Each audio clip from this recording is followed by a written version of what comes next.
So I'm here, and there's a very long committee name. Yeah. Well, what are you calling it for short when you have to refer to it? The study commission about the drills. That sounds good. All right. All the drills. Yeah, all the drills. I just want to ask a clarifying question too. You had mentioned swatting. Can you tell me what that is a little bit? Because I know, but I also want a better definition of it. Yeah. So many, I think it was 12 or 13 school districts in Rhode Island were affected by a swatting event earlier this year. I think it was March or April. It happened in the high school right down the street from me in Barrington, and it's a false threat of a active shooter. Someone calls the police and says, "I'm in the high school, and the high school's being shot up. Please help me." Right. And that immediately puts the school into lockdown and causes the police to respond with extreme urgency. They have no choice. They have to assume it's really an attack, and they were coordinated. They happened all over the state. The police come in, guns drawn. I know. And everyone's locked down. Everyone's terrified. 20 minutes later, the police have swept the building. There's no threat. Everyone's safe. It was not real. Just everyone go back to school and take the tests or keep going about your business. And I think for many people, students and staff, it was impossible to do that. And there doesn't seem to be any protocols for it. It's sort of a new-ish phenomenon. It's not the same as like when I was a kid, someone would pull the fire alarm, everyone gets to go outside. It's terrorism. It's terrifying, and they're not being addressed in a trauma-informed way, and that's the reason to sort of loop that in with these other issues. Right. I know I experienced that swatting threat at my school, and we were never told that it wasn't just a lockdown drill. We were just told, the school now has to lock down. We locked down for 20 minutes, half an hour, which was a little longer than normal, but, stuff happens. And then we got out, went along our days. Still, we didn't hear anything about the fact that it had been a real threat.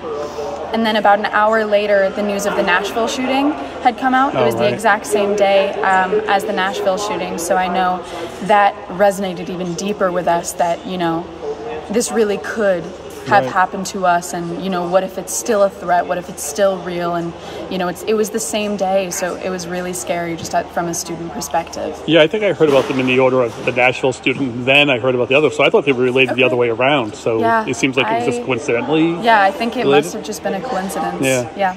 And so can you tell me a little bit about yourself and why you're here at this commission? Yeah, of course. Because I think it's unusual for someone your age to be here. Well, I'm so excited to be here. My name's Millie Piper. I'm 16 and I go to Mount Hope High School in Bristol. I just had my first junior year of high school today.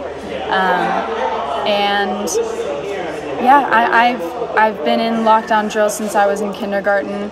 I know growing up, I always thought it was just very normal. I never thought of I never felt any fear about lockdowns because it was such a normal thing to me. From the time I was 5, we were just told, here's the part of the classroom you go into, you put your hands in your laps and you stay quiet. People are going to come around, it's dark in here and the door's locked, but you're with all your friends. There's no... I was never scared growing up during lockdown drills.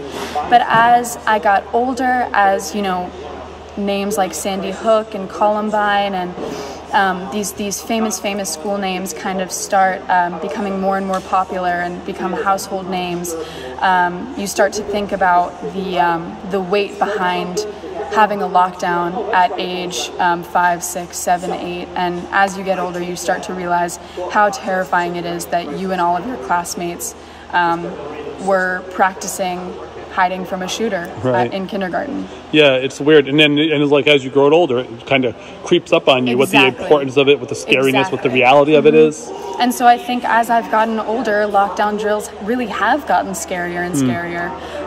You start to think, what if this isn't a drill? What if this is a drill? And you start to think, are we sitting longer than we usually are? Does my teacher look nervous, or am I just overthinking it? And it becomes a real threat rather than just, doing what your teacher tells you to do. And are you listening for gunshots and stuff? Is that a part of it? Honestly, I feel like it might just be growing up in my generation, but no matter where I am in a public place, at the mall, you know, at school, anywhere really, you're listening for any loud sound, and is that a threat? You know, because it's a very, very real thing to be able to happen nowadays, and so. Yeah, I just think that it's incredibly terrifying that my generation has to go through this every single year, and I know for so many students it's really starting to resonate how scary it is, but I'm extremely happy to be on this commission just to kind of take that one step forward. And without prejudging the end of this committee, what kind of legislation are you expecting? I mean, you talk about possible changes to the law, but what would that maybe look like? I'm just trying to get my head around possibilities. I want to look at the frequency of all the drills that we're doing and see, like, are we doing the right number of drills? And really, I want to look at how we do the drills. I'm aware of some best practices, and I know that some schools do it really well in our state, but there's a difference across the districts, across the state. Some schools are doing things differently that without consistency, and perhaps there should be codified some of the best practices on how to do the drills. So we don't have like in the most trauma-informed way. Right, trauma-informed. So we don't have like an active shooter dressed up as a shooter and pretending to be, because I've seen that in other places, or I've seen images of that, and that seems very problematic to me. Yes, simulations are generally traumatizing. Yeah. And I haven't heard of anyone in our state doing simulations with students. Right. I don't know if it exists in our state. I don't either. I've tried to look into it, and I was actually told that they want to keep it secret because they don't want to give possible shooters information about how school might react, which I thought was really difficult from the point of view of trying to understand what's going on and how the children are being affected, right? So theoretically, your committee could push a little harder on that and get a little deeper into that. And, you know, and if you needed to, you could take people offline and talk about it, right? Like if they said, oh, there's security information we don't want to talk about, you could theoretically do that, I guess. We could. Yeah. But I'll just remind you that like the focus is very narrow. It's really on the drills and the protocols around the drills, as well as swatting. And the protocols or lack of protocols around those. And it's not really looking at the bigger picture of all school security, which is a much larger issue. A much larger issue, I agree. Yeah, absolutely. Anything I should have asked I didn't, or I think I did, because it's the first meeting, so there's a lot to do. But no, that sounds great. Awesome, thank you so much.